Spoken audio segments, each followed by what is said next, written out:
সেনাপ্রধান জেনারেল ওয়াকারুজ্জামান কি বললেন? অধ্যাপক ইউনূসের নিয়োগকর্তা বলে যারা পরিচিত, যাদের পরিচয় সরকারি কিংস পার্টি, তাদেরকে তিনি বললেন শিশু বা অপরিপক্ক।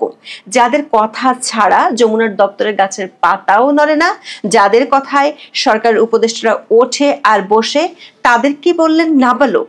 তার মানে কি সেনাপ্রধান বুঝিয়ে দিতে চাইলেন অন্তর্বর্তী সরকারও নাবালক দিয়ে পরিচালিত হচ্ছে? কেননা সরকারের যে সেই শিশুতোষদের দুইজন আছেন। সেনা সদস্যদের মেধা বা ঘিলু নিয়ে যারা প্রশ্ন তুলেছেন, কিংবা প্রতিরক্ষা গোয়েন্দা মহাপরিদপ্তর ডিজিএফআই কে যারা গুড়িয়ে দিতে চেয়েছেন, তাদের সন্তান তুল্য বলে সেনাপ্রধান ক্ষমা করে দিতে চেয়েছেন। কিন্তু তাদের কথায় যে সরকার ওঠে আর বসে, তাদের কি হবে? সেনা সদরের অফিসার্স অ্যাড্রেসে দেওয়া সেনাপ্রধানের বক্তব্য গণমাধ্যমে প্রকাশিত হওয়ার পর এমন প্রশ্ন জনমনে, বিশেষ করে সামাজিক মাধ্যমের প্রতিক্রিয়ায় ঘুরছে। বিস্তারিত জানতে চলুন যাওয়া যাক বিশ্লেষণে।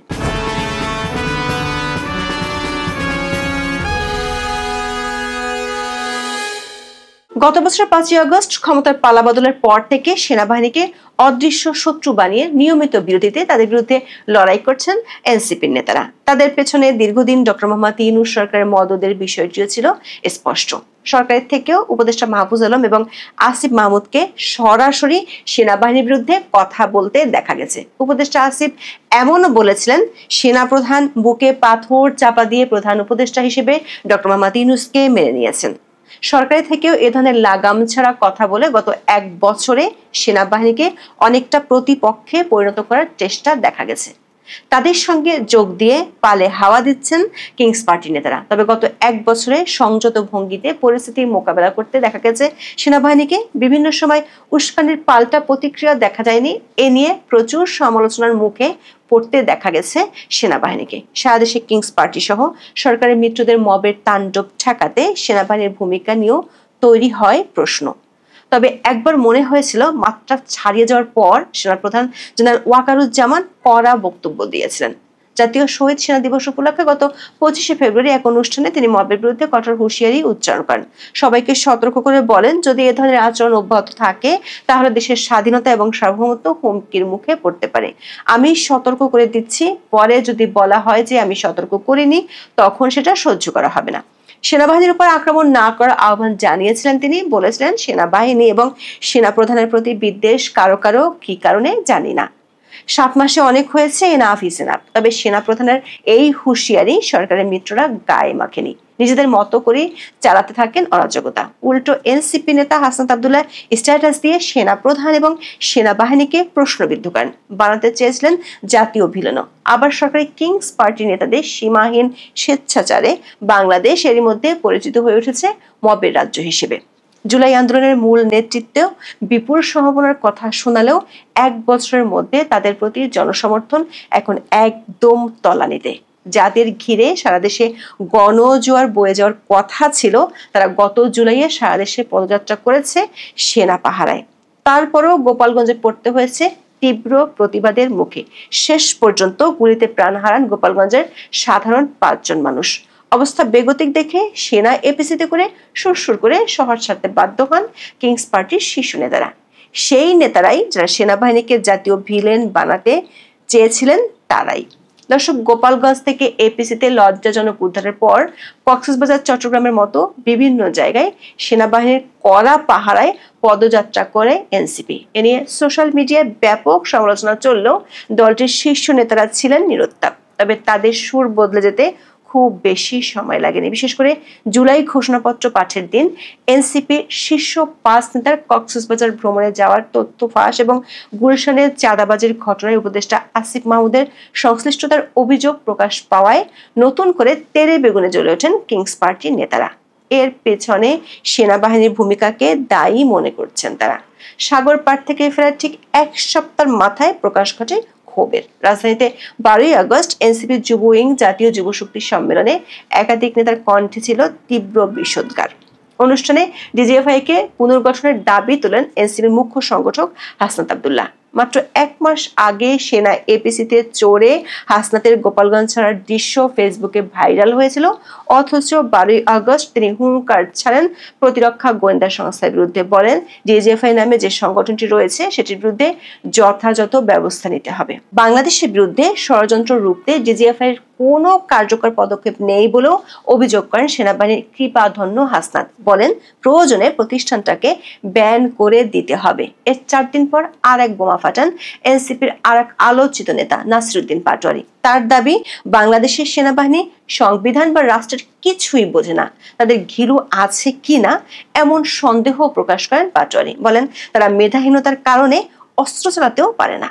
দর্শক, এর আগে শহীদ মিনারে ৩রা আগস্ট এনসিপির প্রধান নাহিদ ইসলামও কাঠগড়ায় দাঁড় করান সেনাবাহিনীকে। দাবি করেন 1 বছরে তারা সেনাবাহিনীকে জনগণের প্রতিষ্ঠান হিসেবে গড়ে তুলতে পারেনি। প্রশ্ন হলো, জনসমর্থন তলানিতে থাকা কিংস পার্টি কোন ক্ষমতার জায়গা থেকে দেশের জাতীয় প্রতিষ্ঠান সেনাবাহিনীকে এভাবে বিতর্কিত করছে?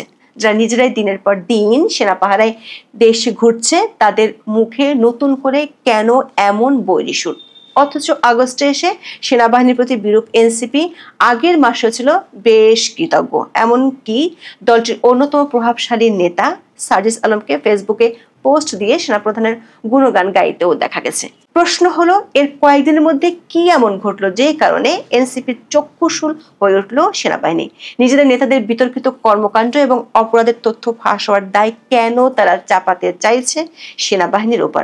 সেনাবাহিনীর একাধিক সূত্র বলছে, সেনাবাহিনী নিয়ে একের পর এক কটু মন্তব্য, এমনকি সেনা সদস্যদের মেধা নিয়ে বাজে মন্তব্য করায় সেনা সদস্যদের মধ্যে ক্ষোভ দেখা দিয়েছে। অনেক সেনা সদস্য মনে করেন সরকারি কিংস পার্টি হয়েও তারা সেনাবাহিনীর বিরুদ্ধে যে ভাষায় বিশুদ্ধগার ছড়াচ্ছে সেটি দেশের সবচেয়ে সুশৃঙ্খল বাহিনীর ইমেজকে প্রশ্নের মুখে ঠেলে দিয়েছে। 19 আগস্ট সেনা সদরের দরবার হলে নিয়মিত অফিসার্স অ্যাড্রেসের বৈঠকে সেনাপ্রধান জেনারেল ওয়াকারুজ্জামানের সামনে সেনা কর্মকর্তারা বিষয়টি তুলে ধরেন। মূলত সেনা কর্মকর্তারা বাহিনীর সুনাম রক্ষার্থে এর প্রতিকার চান। উত্তরে অবশ্য জেনারেল ওয়াকারুজ্জামান বাহিনীকে শান্ত রাখার চেষ্টাই করেছেন। সরকারি কিংস পার্টিকে দেশের সাধারণ মানুষ যেমন পাত্তা দিচ্ছে না, সেনাপ্রধানও তেমনটা গুরুত্ব দিতে চান না। ঢাকা সেনানিবাসে অফিসার্স অ্যাড্রেস অনুষ্ঠানে তার বক্তব্য স্পষ্ট, এনসিপি নেতাদের বক্তব্য গায়ে মাখছেন না তিনি। বলেছেন এমন মন্তব্যে অখুশি হওয়ার কিছু নেই। যারা এসব করছে তাদের বয়স কম, আমাদের সন্তানের বয়সী। তারা বড় হলে নিজেদের ভুল বুঝতে পারবে, তখন নিজেরাই লজ্জিত হবে। অফিসার্স অ্যাড্রেসে পদস্থ কর্মকর্তারা সরাসরি উপস্থিত ছিলেন। দেশের অন্য সব সেনা স্থাপনার কর্মকর্তারা ভার্চুয়ালি যুক্ত হন। সেনাপ্রধানের এমন নরম ভাষায় বক্তব্য যেন এনসিপি শীর্ষ নেতাদের প্রতি স্পষ্ট চপেটাঘাত কিনা সেটিও অনেকে মন্তব্য করেছেন সামাজিক মাধ্যমে। নির্বাচনের আগেই যারা নিজেদেরকে দেশের শাসনকর্তা ভাবছেন, সরকারের অংশ হিসেবে সর্বত্র দাপিয়ে বেড়াচ্ছেন, তাদের পরিণত বয়স নিয়ে প্রশ্ন তুললেন সেনাপ্রধান। জানালেন বয়স বাড়লে তারা নিজেদের ভুল বুঝতে পারার সক্ষমতা অর্জন করবেন এবং তখন ভুল বকার কারণে নিজেরাই লজ্জিত হবেন। সেনাপ্রধান বুঝিয়ে দিলেন লড়াই হয় শিয়ানে শিয়ানে, সিংহ আর গাধার লড়াই হয় না। গোপালগঞ্জে যে এনসিপি নেতাদের বাঁচালো সেনাবাহিনী, যাদের জন্য সেনাবাহিনী নিরস্ত্র মানুষের উপর গুলি চালালো, তাদেরকেই সেনাপ্রধান বললেন শিশুতোষ আর অপরিপক্ক। সেনাপ্রধানের বক্তব্য থেকে আরো পরিষ্কার, আপাতত তিনি আশেপাশের বাগাড়ম্বরের দিকে মনোযোগ দিতে রাজি নন। দেশে একটি অবাধ ও সুষ্ঠু নির্বাচন আয়োজনে সহায়তা করাই সেনাবাহিনীর মূল লক্ষ্য। জেনারেল ওয়াকারুজ্জামান বলেন, দেশ এখন নির্বাচনের দিকে যাচ্ছে। অবাধ, সুষ্ঠু ও নিরপেক্ষ নির্বাচন অনুষ্ঠানে সরকারকে সহযোগিতা করার জন্য সেনাবাহিনী সব ধরনের প্রস্তুতি নিয়েছে। তিনি আরো বলেন, দীর্ঘ সময় ধরে সেনারা মাঠে দায়িত্ব পালন করছেন। আগে এত দীর্ঘ সময় মাঠে থাকতে হয়নি। তাই সবার সঙ্গে ভালো সম্পর্ক বজায় রাখতে হবে, দূরত্ব থাকলে তা দূর করতে হবে। দর্শক, এনসিপি নেতাদের গত কয়েকদিনের বক্তব্য থেকে বোঝা যাচ্ছে দেশে নির্বাচন হোক সেটি তাদের পছন্দ নয়। সেদিক থেকেও একটি স্পষ্ট বার্তা এসেছে সেনাপ্রধানের মুখ থেকে। প্রশ্ন হলো, কক্সবাজারের সাগর পাড়ে বসে করা পরিকল্পনার ছক কি তাতে বদলাবেন এনসিপির নেতারা, নাকি সেনাবাহিনীকে বিতর্কিত করার চেষ্টা চালিয়ে যাবেন? আবার বিপদে পড়লে সেনা এপিসি হয়ে উঠবে তাদের নিরাপত্তার আশ্রয় কেন্দ্র। এখন এ পর্যন্ত সবাই ভালো থাকুন, সুস্থ থাকুন, নিরাপদে থাকুন। দেখা হবে আগামী পর্বে।